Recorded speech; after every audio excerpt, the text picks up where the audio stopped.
సూర్యుడు ధను రాశిలో వచ్చే మొదటి శుద్ధ ఏకాదశియే వైకుంఠ ఏకాదశి. 3 కోట్ల దేవతలు ముల్లోకాలతో కలిసి శ్రీవారిని దర్శించుకునే శుభ దినమే ఏకాదశి. ఉత్తరాయణ పుణ్యకాలంలో ఉత్తర ద్వార దర్శనం ఎంతో శుభప్రదం. ముక్కోటి ఏకాదశి ప్రత్యేకతలు తెలియజేసేందుకు స్టూడియోలో పాలేపు రాజేశ్వర శర్మ గారు ఉన్నారు. ప్రముఖ వైదిక జ్యోతిష్య సార్వభౌమ గారు. నమస్తే శర్మ గారు. మీకు ముఖ్యంగా వైకుంఠ ఏకాదశి శుభాకాంక్షలు. మీకు శ్రోతలందరికీ కూడా, ఈ వీక్షిస్తున్నటువంటి భక్తులందరికీ కూడా వైకుంఠ ఏకాదశి శుభాకాంక్షలు. ఆ స్వామివారి యొక్క అనుగ్రహం నిరంతరం కూడా ఉండాలని, ఉపవాస దీక్ష ఫలితం కూడా నిరంతరం కూడా రావాలని, ఆ విధంగా ఈ యొక్క ఏకాదశి యొక్క విశిష్టతతో మరి స్వామివారి యొక్క అనుగ్రహం కూడా, సాక్షాత్ వైకుంఠనాథుని యొక్క అనుగ్రహం ఉండాలని ఈ ఎపిసోడ్ ప్రారంభం చేద్దామమ్మా. ఓకే, థ్యాంక్ యూ శర్మ గారు. ముఖ్యంగా ఈ వైకుంఠ ఏకాదశి ఏదైతే మనం ముక్కోటి ఏకాదశి, వైకుంఠ ఏకాదశి చాలా పేర్లు ఉన్నాయి. ఈ రోజుకు ఈ పేరు ఎలా వచ్చింది?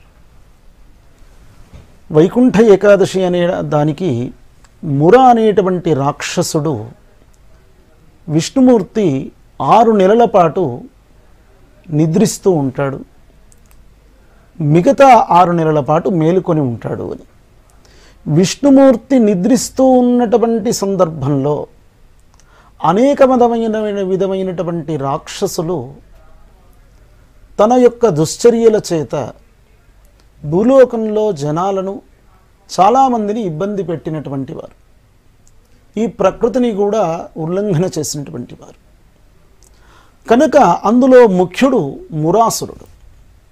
చంద్రావతి నది ఆ యొక్క రాజ్యంలో ఆ అసురుడు అనేక విధమైనటువంటి దుశ్చర్యలు చేస్తూ ఉంటాడు. అది ఏ విధంగా అంటే చివరికి దేవతలకు కూడా చాలా ఇబ్బంది అయ్యేటువంటి స్థితి. బ్రహ్మాది దేవతలు ఆ అసురుణ్ణి జయించలేకపోతారు, చాలా ఇబ్బంది పెడుతూ ఉండేటువంటి స్థితి.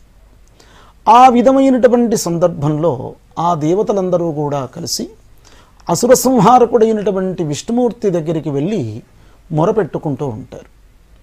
అయితే అయ్యా, మీరేదైతే ఇన్ని రోజులు నిద్రావస్థలో ఉన్నారో, ఈ నిద్రావస్థలో ఉండేటువంటి సందర్భంలో అనేక విధమైనటువంటి దుశ్చర్యల చేత మేము ఇబ్బంది పడుతూ ఉన్నాము.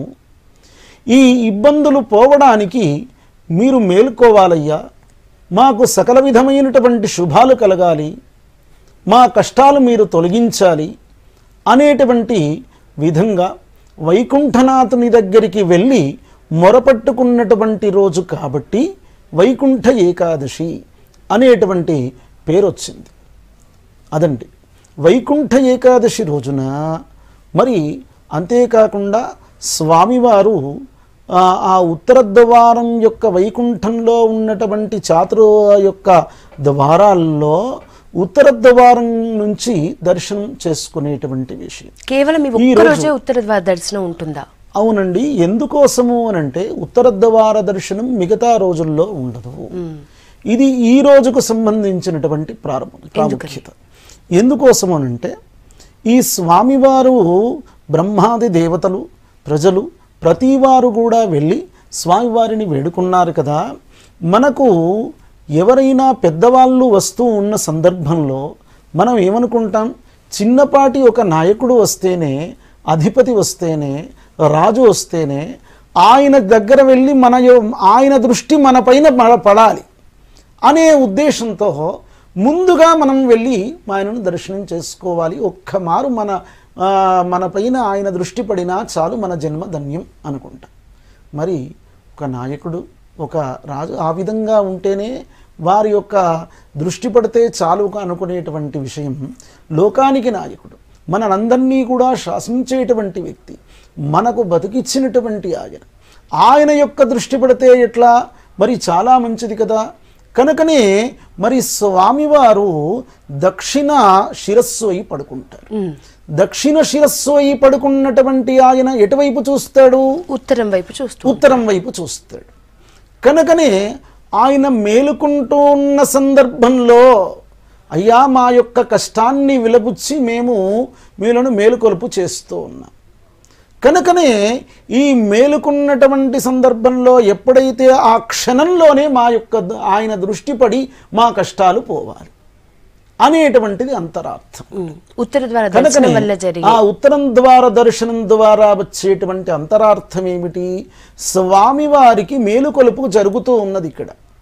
ఆ విధమైనటువంటి సందర్భంలో ఇక స్వామివారు మేల్కొని కూర్చున్న తర్వాత వేరిక, ఇక మేలుకొలుపు జరిగినటువంటి సందర్భంలో దక్షిణ శిరస్సు అయినటువంటి ఆయన ఉత్తరానికి చూస్తూ ఉంటాడు. పాదాలు ఎక్కడ ఉంటాయి? దక్షిణంకు ఉన్నాయంటే దానికి వ్యతిరేకమైన స్థలం ఏమిటయ్యా?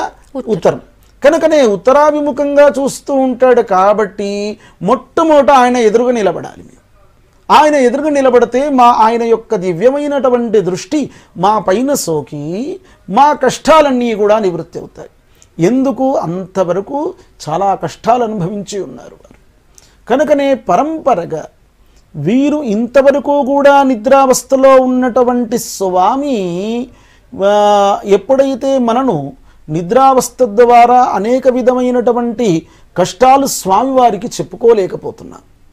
కనుకనే ఆ విధమైనటువంటి సందర్భంలో మేల్కొన్నటువంటి స్వామికి అన్నీ కూడా విలపించుకోవాలి అని ఎవరి కష్టాలు వాళ్ళు మొట్టమొదట విలిపించుకుంటారు, చెప్పుకోవాలి అనేటువంటి ఉద్దేశంతో పోటీపడి ఆ రోజు వెళ్తూ ఉంటారు. ఉత్తర ద్వార దర్శనం చేసుకుంటే మరుజన్మ ఉండదంటారు. ఇంకా ఎలాంటి భాగ్యాలు ఉన్నాయి ఈ దర్శనం వల్ల? ఇది చాలా గొప్పనైనటువంటి ప్రశ్న అండి. ఎందుకంటే ఈ యొక్క ఉత్తర ద్వార దర్శనాన్ని స్వర్గద్వార దర్శనం అనేటువంటి విధంగా కూడా అంటారు.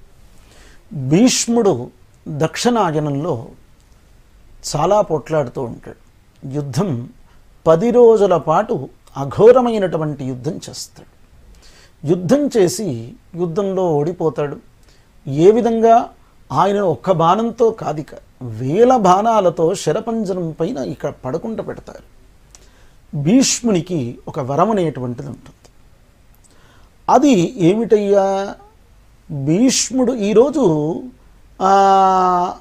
ఆ విధంగా భీష్ముడు పడిపోయిన తర్వాత ఆయన ఉత్తరాయణం ఎప్పుడైతే వస్తుందో ఆ ఉత్తరాయణంలో తన యొక్క ప్రాణాన్ని చాలించాలి.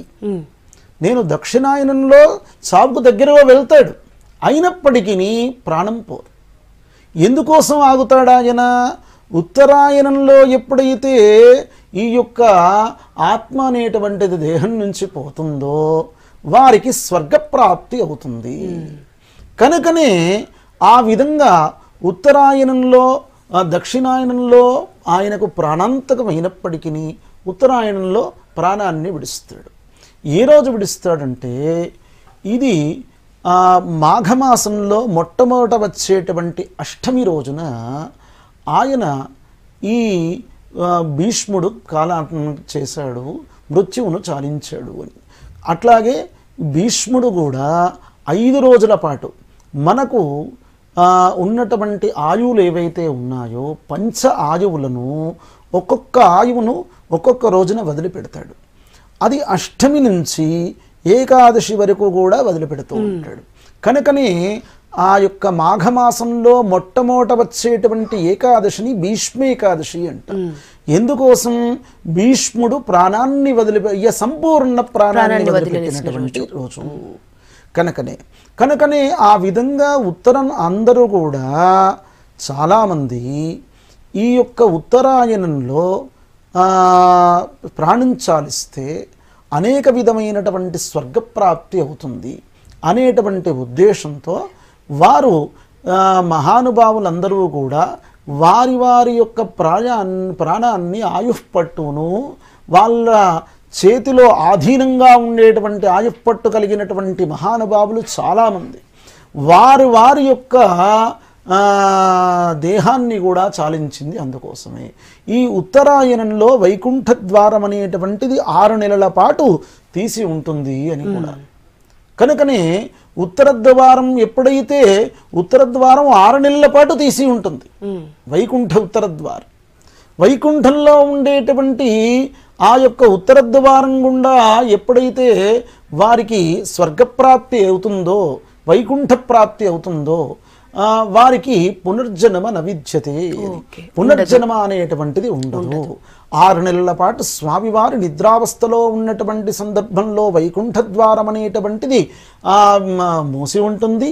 తర్వాత తెలిసి ఉంటుంది. కాబట్టి వైకుంఠ ద్వారం మూసి ఉన్నటువంటి సందర్భంలో పోయినటువంటి ఈ యొక్క ప్రాణాలకు వారికి మోక్షం అనేటువంటిది స్వర్గప్రాప్తి కావడానికి విశేషంగా కష్టపడాల్సినటువంటి విషయం. అతీతమైన పుణ్యకర్మలు కూడా ఇక్కడ చేయాల్సినటువంటి విషయం. కానీ ఎప్పుడైతే ఉత్తరాయణ పుణ్యకాలంలో పోయినటువంటి వారు ఉన్నారో వైకుంఠ ద్వారం అనేటువంటిది తెరిచి ఉండి ఆ పోయినటువంటి వారికి కూడా ఆహ్వానం తెలిపేటువంటి విధంగా ఉంటుంది. అయ్యా రండి, మీరు స్వర్గప్రాప్తి కండి అనేటువంటి విధంగా ఆ స్వామివారి మేలుకొని ఆ ద్వారాన్ని తెరిచి ఉంచుతారు. కాబట్టి వారందరికీ కూడా మోక్షం అనేటువంటిది కలుగుతుంది. ఇది ఉత్తర ద్వారం యొక్క విశిష్టత, స్వర్గప్రాప్తి అయ్యేటువంటి విషయం. శర్మ గారు, ముక్కోటి ఏకాదశి, ఉత్తర ద్వారం నుంచి దర్శించుకోవటం, ఇలాంటి చాలా ప్రత్యేకతలు ఉన్నాయి ఈ రోజుకు. ఇంకా ఎలాంటి ప్రత్యేకతలు ఉన్నాయి? ఇందాక మనం చెప్పుకున్న మురా అనే రాక్షసుడు ఎలా అష్ట కష్టాలు పెట్టారు, విష్ణుదేవుడు లేవటం, ఇంకా ఈ రోజుకు ఉన్న ప్రత్యేకతలు ఏంటి? ఈ రోజుకున్నటువంటి ప్రత్యేకతల్లో ముక్కోటి ఏకాదశి అసలైతే మనకు సంవత్సరానికి 24 ఏకాదశులు, నెలకు 2 ఏకాదశులు వస్తాయి. కృష్ణపక్షము, శుక్లపక్షము. 24 ఏకాదశుల్లో అధిక మాసంలో వచ్చేటువంటి సంవత్సరంలో 26 కూడా రావచ్చు. అయితే ఈ విధమైనటువంటి వాటిలో మనకు ప్రతి వారికి కూడా ఏకాదశి దీక్ష అనేటువంటిది కూడా ఉంది. మిగతా వారు ఆశ్రమ ధర్మాలను బట్టి వివాహితులా అవివాహితులా, ఈ వ్రతం చేయవచ్చా వ్రతం చేయకూడదా అనేటువంటి నియమం అనేటువంటిది ఉంది. ఏకాదశి దీక్ష మాత్రం బ్రహ్మచారులు కానీ, వివాహితులు కానీ, అవివాహితులు కానీ, వానప్రస్థులు, సన్యాసులు ఎవరు అనేటువంటి ఆశ్రమ ధర్మం అనేటువంటిది లేకుండా ప్రతి వారు ఆచరించాల్సినటువంటి వ్రతం ఏమిటయ్యా? ఏకాదశి వ్రతం. ఆ ఏకాదశి వ్రతం ఏ విధంగా ఆచరించాలి అంటే 3 రోజులు. అసలైతే శృతిలో చెప్పినటువంటి వాక్యం, శృతి స్మృతులు. శృతులంటే వేదాలు. తిస్రో రాత్రై దీక్షితో భవతి అని అంటే, అయ్యా 3 రాత్రులు 3 రోజులు దీక్షగా ఉండాలి. ఏకాదశి అంటే ఆ రోజు మాత్రమే కాదు, ముందు రోజు నుండి కూడా, ముందు రోజు ఏకభుక్తం చేసి తర్వాత రోజున వారు రాత్రి వేళలో భోజనాదులు చేయకుండా మరుసటి రోజు ఈరోజు దీక్షతో ఉండాలి. అందరూ కూడా అనుకునేటువంటి విషయం ఏమిటయ్యా? ఏకాదశి అంటే నిత్యానికి భిన్నంగా ఉండడం కాకుండా భోజనానికి భిన్నంగా, అంటే ఈరోజు భోజనం చేయకుండా ఫలహారాలన్నీ చేయవచ్చు అని. ఫలహారం అంటే ఫలాలు మాత్రమే. మరి ఏం చేస్తూ ఉన్నారు? ఈరోజు తైల పక్వాలన్నీ కూడా విన్నారా, ఆ విధమైనటువంటి విషయాలన్నీ కూడా స్వీకరిస్తూ ఉన్నారు. అసలైతే అన్నాదష్టగుణం పిష్టం, అన్నం తిన్నదానికంటే కూడా మనకు ఏదైతే ఈ నూనె పదార్థాలు, నెయ్యి పదార్థాలు తింటూ ఉన్నామో దాని ద్వారా అన్నం తిన్నదానికంటే కూడా 10 రెట్లు తిన్నటువంటి ఫలితం. ఆ విధంగా ఉండకూడదు. వీలైతే ఫలహారము, నీళ్ళు తీసుకొని ఉండేదాన్ని నిలాహారం.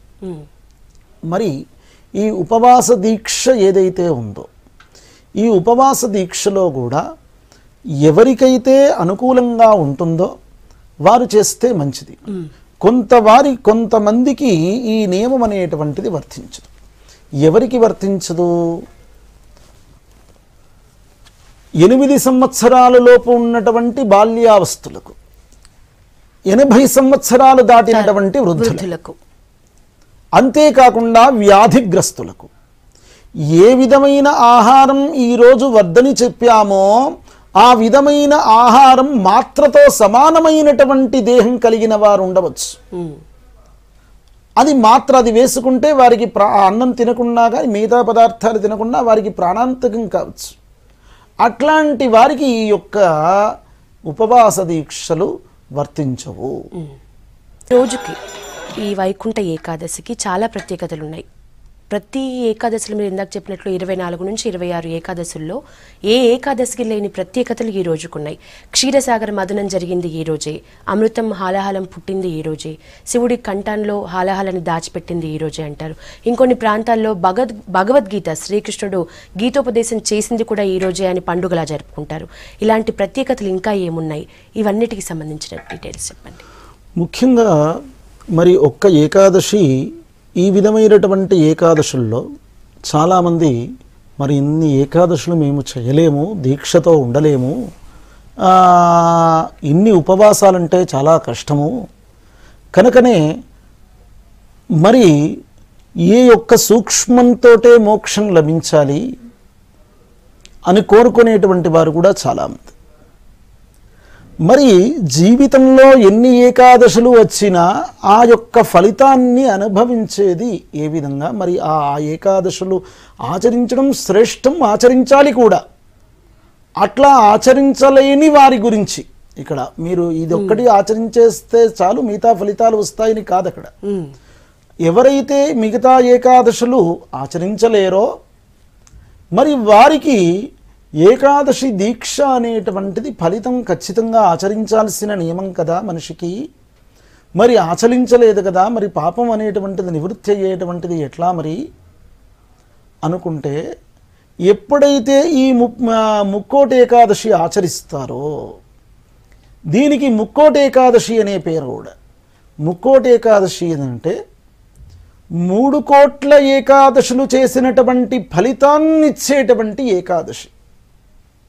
కనుకనే ముక్కోటి ఏకాదశి అనేటువంటి ఫలితం కూడా వచ్చింది.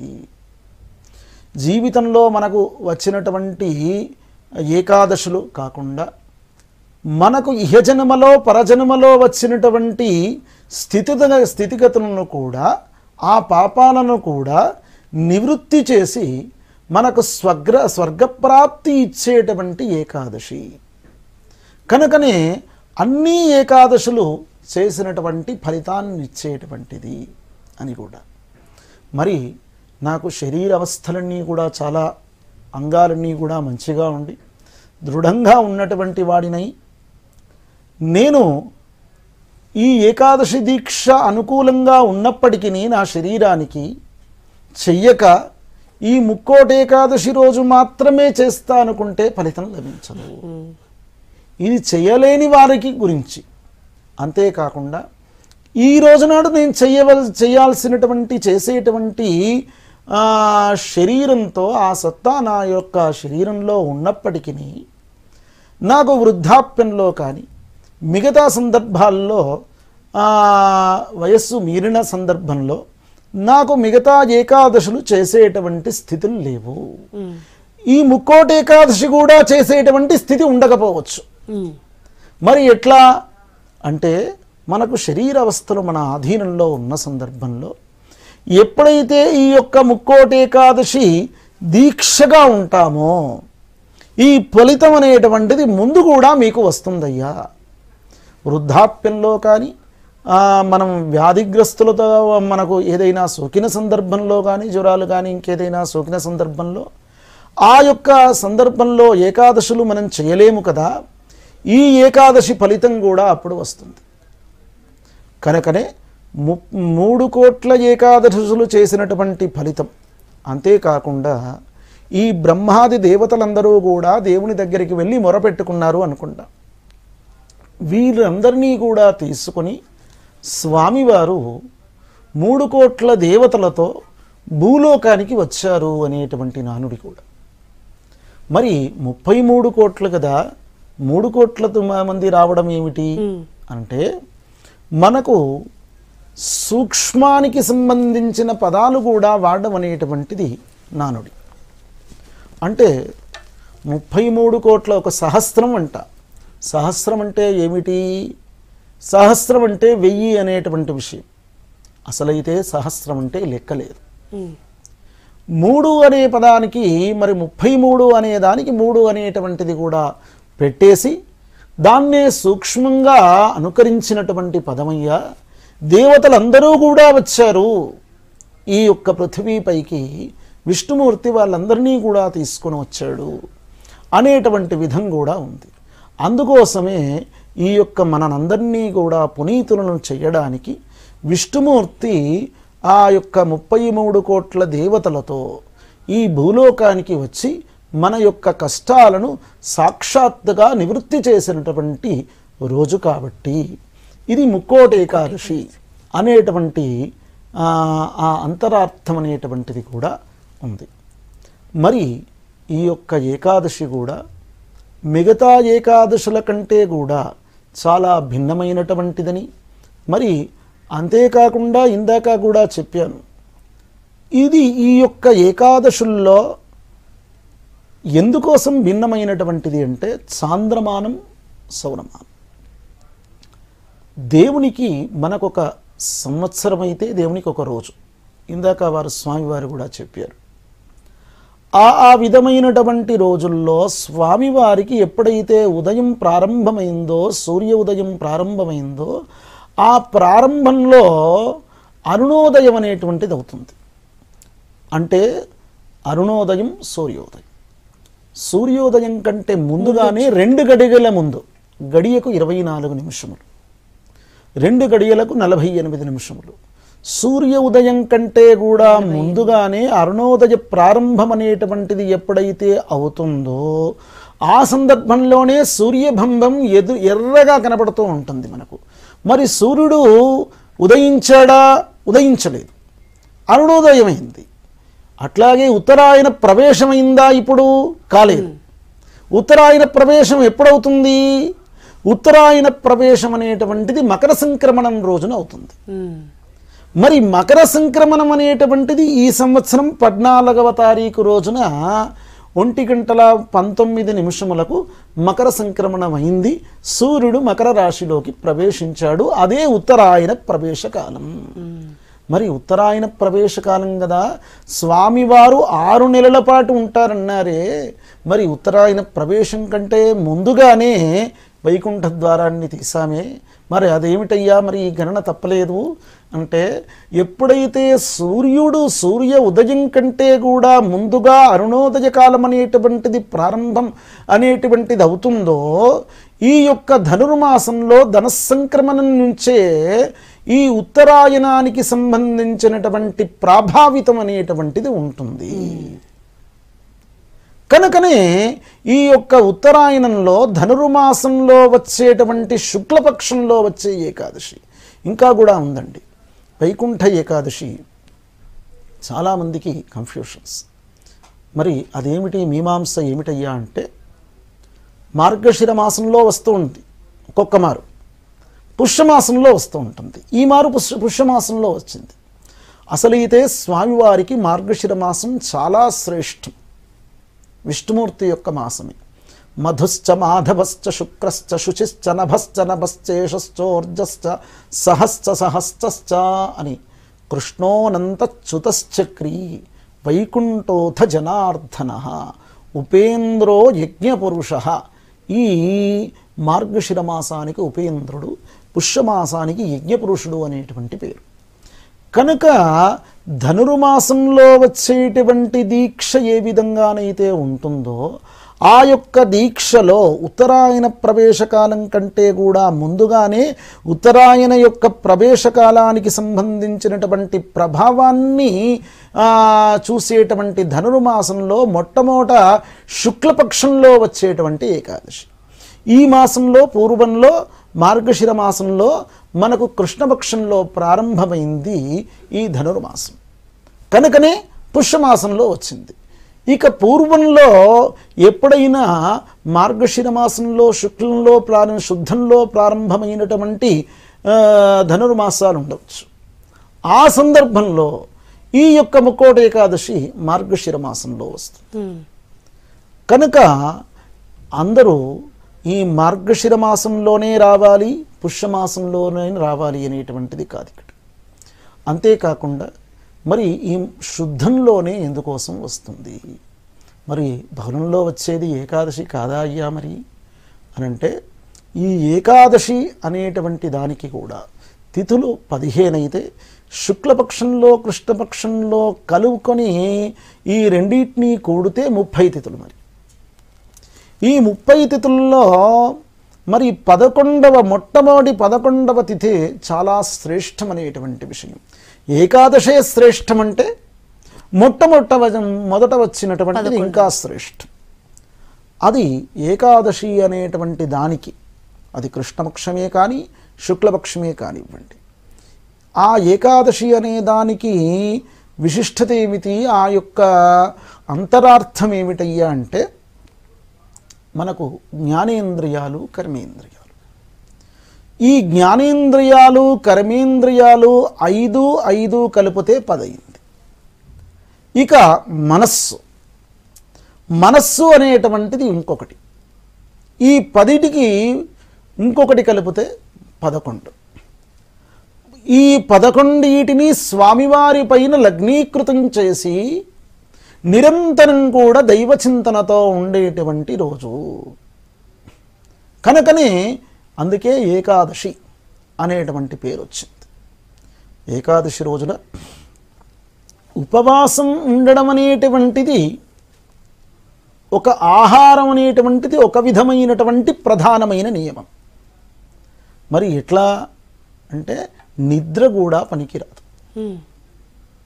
ఉపవాసం అంటే ఒక ఆహారాన్నే చూస్తున్నాం. అయ్యా ఈరోజు ఉపవాసం అండి కనుకనే నేను ఈ పదార్థం తినను, ఇంకో పదార్థం తింటాను, ఇంకేదో అది కూడా తినను. మరి ఎట్లా అయ్యా? మరి ఆ యొక్క ఉపవాసం అంటే స్వామివారికి దగ్గరలో ఉండడం, నిరంతరం కూడా దైవచింతనలో ఉండడం. మనం ఏ విధమైనటువంటి పని చేసినా నిద్రావస్థలో కూడా స్వామివారి యొక్క నామాన్ని తలుస్తూనే ఉండడం. నిద్ర కూడా వర్జితమే ఉపవాసానికి.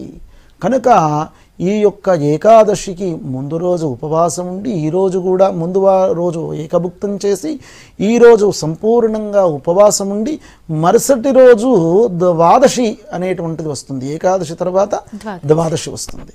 ద్వాదశి రోజున ద్వాదశి మొట్టమొదటి గడియల్లోనే భోజనం చెయ్యాలి అని. కనుకనే ఆ సాత్వికాహారం, మరి ఈరోజు ఇంత ఉపవాసం ఉన్నప్పటికీ ద్వాదశి రోజు తామసమైన ఆహారం తీసుకుంటే ఈ ఏకాదశి ఫలితం కూడా ఉండదండి. కనుకనే ఆ ద్వాదశి రోజు ఖచ్చితంగా మొట్టమొదటి గడియల్లోనే ఆహారం తీసుకోవాలని, ఆ విధమైన ఆహారం కూడా సాత్వికమైనటువంటి ఆహారం, పూర్వపరమైనటువంటి ఉపవాసాన్ని ఉల్లంఘించినటువంటి ఆహారం కాకూడదు. ఇది ఏకాదశి యొక్క నియమం.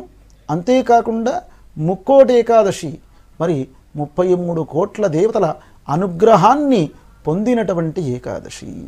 అంతేకాకుండా ఈ యొక్క ఏకాదశి ఈ ధనుస్సంక్రమణం నుంచి, ధనుస్సంక్రమణం 3 సార్లు అవుతుంది. అసలైతే సంక్రమణం 3 సార్లు అవ్వడం ఏమిటయ్యా అంటే, స్వామివారి యొక్క ఈ సూర్యబింబం ఉత్తరానికి కొంతగా జరిగినటువంటి సందర్భం ధనుర్మాసం. ధనుర్మాసంలో మొట్టమొదట ఈ రోజున, ఈ ముక్కోటి ఏకాదశి రోజున సూర్యుని యొక్క బింబం. అట్లాగే ఉత్తరాయణం, ఇక ఉత్తరాయణానికి వస్తాడు. ఆ సంపూర్ణ ఉత్తరాయణం ఎప్పుడవుతుంది? సంపూర్ణత్వం కూడా కాదండి. ఈరోజు మనము దివసంలో మధ్య దివసం అనేటువంటిది కూడా ఉంటుంది. దివసంలో చివరి రోజు, చివరి గడియలు, మొట్టమొదటి గడియలు, మధ్య గడియలు. ఏ విధంగానైతే మధ్య గడియ ఉందో, సంపూర్ణంగా పొందేటువంటి ఈ యొక్క ఉత్తరాయణానికి సంబంధించిన ఫలితం ఎప్పటి నుంచి లభిస్తుంది అంటే, ఉత్తరాయణం నుంచి కూడా కాదండి, రథసప్తమి నుంచి లభిస్తుంది అని చెప్పాడు. కనుకనే భీష్ముడు కూడా రథసప్తమి అయిన తర్వాత అష్టమి రోజు నిర్యాణమయ్యాడు. కనుక ఇది సూర్యానికి సంబంధించినటువంటి, సౌరమానానికి సంబంధించిన పండుగల్లో చాలా విశిష్టమైనటువంటి పండుగ. దక్షిణ భారతదేశస్థులు చాలా గొప్పనైనటువంటి పండుగగా చేసుకుంటారు. ఉత్తర భారతదేశంలో దీని యొక్క ప్రచారం తక్కువగా ఉంది. ఎందుకని? అది సౌరమానంతో కూడుకున్నటువంటిది కాబట్టి. మొట్టమొదటే చెప్పాను, ఆంజనేయుల్లో ఈ యొక్క సౌరమానానికి సంబంధించినటువంటి విషయం దక్షిణ భారతదేశస్థులు, ముఖ్యంగా ఈ మనం కూడా, ఈ తెలుగువారు కూడా ఈ యొక్క పండుగను ఎవరి నుంచి తీసుకున్నామయ్యా అంటే, మనము శ్రీరంగపట్టణం నుంచి, తమిళియన్స్ శ్రీరంగ ఆలువారుల నుంచే మనము అందరూ కూడా ఈ యొక్క పండుగను వారి నుంచి వచ్చినటువంటి విషయం. శ్రీరంగంలో స్వామివారు సాక్షాత్తు ఉన్నటువంటి ఆ యొక్క ప్రదేశం అనేటువంటి విషయంగా ఆ యొక్క సృష్టింతయు కూడా కృతత్రేత ద్వాపర యుగాల్లో, కలియుగాల్లో ద్వాపర యుగం ఆ యొక్క యుగాంతం అయిన తర్వాత సృష్టింతా పోయింది. సృష్టింతా పోయేసరికి అంతా కూడా సముద్రమే, ఎక్కడ కూడా ఏమీ లేదు. మరి ఆ విష్ణుమూర్తి ఆ పుష్ప విమానంలో శేషశయనం పైన పడుకొని మరి ఏం చెయ్యాలి, సృష్టిని ఎట్లా సృష్టించాలి అని ఆలోచిస్తూ ఉంటాడు. తన ఆలోచనలోంచి ఆ ఆలోచన నాభి వరకు చేరి, నాభిలోంచి ఒక కమలం వికసించి, ఆ వికసించినటువంటి కమలం నుండి ఒక చతుర్ముఖమైనటువంటి రూపం ప్రత్యక్షమవుతుంది. ఆ రూపమే బ్రహ్మదేవుడు. విష్ణుమూర్తికి వచ్చినటువంటి ఆలోచన ఆ యొక్క రూపాన్ని దాలించి సృష్టిని సృష్టిస్తూ ఉంటుంది. ఈ సృష్టికి సంబంధించినటువంటి మూలాలు, వివిధమైనటువంటి వేదాలు అవన్నీ కూడా ఈ బ్రహ్మదేవుడు విష్ణుమూర్తి దగ్గర వల్లించాడు. వల్లించి సృష్టినంతయు కూడా సృష్టిస్తూ ఉన్నాడు. సృష్టించిన తర్వాత ఆయన ఇక ఇదే బ్రహ్మ, నేనే బ్రహ్మస్వరూపుణ్ణి, కాలాన్ని నేనే, ఇంకెవరూ కూడా లేదు అనేటువంటి విధంగా అనుకుంటూ ఉంటాడు. ఆ విధమైనటువంటి సందర్భంలో ఆయనకు భవిష్య శాస్త్రం అనేటువంటిది తెలియదు. సృష్టిస్తూ ఉన్నాడు కానీ భవిష్యత్తు తెలియదు. భవిష్యత్తు తెలియకుంటే ఎట్లా, సగం వరకే తెలిసినట్టు కదా. కనుక దాంట్లో కూడా బ్రహ్మదేవునికి జ్యోతిష్శాస్త్రం అనేటువంటిది అబ్బలేదు అనేటువంటి విషయంగా కూడా ఉంది నారద సంహితలో. కనుకనే ఆ జ్యోతిష్శాస్త్రం ఎప్పుడైతే ఈయనకు భవిష్యత్తు తెలియలేదో, ఇక మళ్ళీ కూడా విష్ణుమూర్తిని వేడుకున్నాడు. నాకేదో తెలుసు అనుకున్నాను కానీ నాకేమీ తెలియదు ఇప్పుడు, కనుకనే మళ్ళీ వచ్చి నాకు బోధించవయ్యా అని స్వామివారిని వేడుకున్నాడు. ఆ స్వామివారు ఎక్కడికి వచ్చారు? ఇప్పుడు ఉన్నటువంటి కావేరీ నది తీరాన ఉన్నటువంటి ఈ యొక్క శ్రీరంగపట్టణంకు తన పుష్పక విమానంలో వచ్చేసి అక్కడ బ్రహ్మదేవునికి ఈ యొక్క మూలాలన్నీ కూడా, భవిష్యత్తునంతయు కూడా జ్ఞానాన్ని బోధించాడు. ఆ బోధింపబడినటువంటి బ్రహ్మదేవుడు అవన్నీ కూడా నేర్చుకొని ఇక స్వామివారిని వేడుకుంటూ ఉంటారు. అయ్యా, నా యొక్క అజ్ఞానంతో నాకన్నీ తెలుసుకొని అనుకున్నాను. మరి ఈ భూలోకవాసులు కూడా కొంత జ్ఞానాన్ని, ఏదో సంకుచితమైన జ్ఞానంతో ఉన్నటువంటి వారికి కూడా జ్ఞానాన్ని కల్పించాలి. కనుకనే మీరు ఇక్కడే ఉండిపోండయ్యా అనేటువంటి విధంగా బ్రహ్మదేవుడు ఆ యొక్క స్వామివారిని వేడుకుంటారు. ఎప్పుడైతే ఆ విధంగా వేడుకుంటారో ఆ స్వామివారు ఆ వచ్చినటువంటి పుష్పక విమానం అనేటువంటిది అక్కడే ఆగిపోతుంది. అదే శ్రీరంగపట్టణం. ఈరోజు ముక్కోటి ఏకాదశి ఎక్కడి నుంచైతే ప్రారంభమైందో ఆ పట్టణం అదే. సాక్షాత్ స్వామివారి ఉన్నటువంటి ప్రదేశమే అది. స్వయంభుగా స్వామివారు వైకుంఠం నుంచి వచ్చినటువంటి విగ్రహమే ఆ బ్రహ్మదేవుడు ప్రతిష్ఠ చేసినటువంటిది. ఇది ఈ విధమైనటువంటి పురాణ గాథ చరిత్ర. అద్భుతంగా. ముక్కోటి ఏకాదశి, వైకుంఠ ఏకాదశి, ఇంకా ఎలాంటి పేర్లున్నాయి ఈరోజు? ముక్కోటి ఏకాదశి, వైకుంఠ ఏకాదశి, ఉత్తరద్వార ఏకాదశి, స్వర్గద్వార ఏకాదశి, జ్ఞాన ఏకాదశి చెప్పాను కదా. మనిషి యొక్క అజ్ఞానాన్ని పోగొట్టేటువంటిదే ఏకాదశి. అందులో ఈ యొక్క ఏకాదశి అత్యంత ప్రధానమైనటువంటిది. మనకు మిగతా జన్మల్లో ఉండేటువంటి యొక్క పాపాన్ని కూడా నివృత్తి చేసేటువంటిది, జ్ఞానాన్ని ఇచ్చేటువంటిది కాబట్టి జ్ఞానేకాదశి అనేటువంటి విషయం కూడా కనుకనే ఈ యొక్క భక్తులు కూడా అనేక విధంగా ఈ యొక్క ఏకాదశికి సంబంధించినటువంటి దీక్షను చేయవచ్చు అనేటువంటి విషయం. శర్మ గారు, సాధారణ భక్తులు స్వామివారికి ధ్యానం ఎలా చేస్తే మంచిది ఈరోజు? కృతత్రేతా ద్వాపర యుగాల్లో, కృతయుగంలో మనిషికి మోక్షాన్నిచ్చాడు భగవంతుడు. ఎట్లా అంటే తపస్సు చేత, అట్లాగే దీక్ష చేత. ఇక త్రేతాయుగం వచ్చేసరికి యజ్ఞయాగాది క్రతువుల చేత దేవుడు సంతుష్టుడై మోక్షాన్ని ఇచ్చాడు.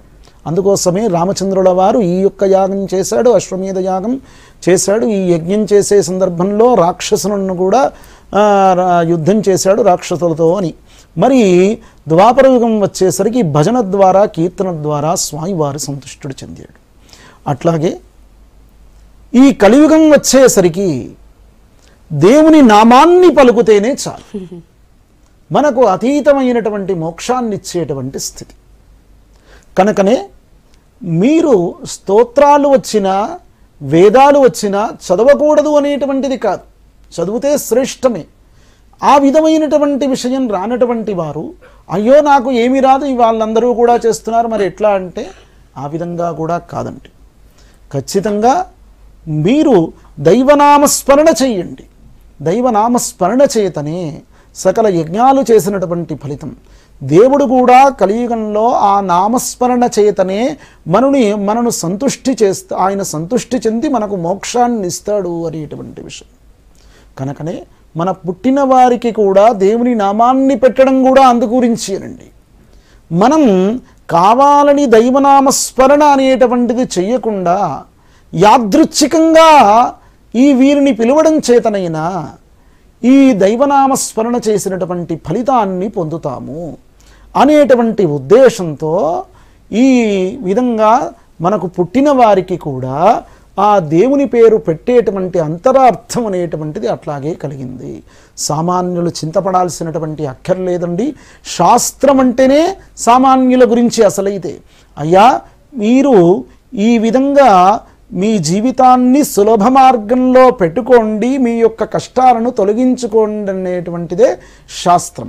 శాస్త్రం అంటే కొంతమంది చాలామంది చెప్తారు, చాలా భయభ్రాంతులు కావడం కానీ, అయ్యో ఇది మేము చేయలేము, ఇది శాస్త్రబద్ధంగా చేస్తే మరి అశాస్త్రంగా చేస్తే ఏం ఫలితమో అనేటువంటి విషయంగా మనసు నిర్మలంగా ఉంటే, మనకు ఏకాదశి విషయాన్ని చెప్పాను. ఇంకా కర్మేంద్రియాలు, జ్ఞానేంద్రియాలు, మనస్సు కలిగినటువంటిది.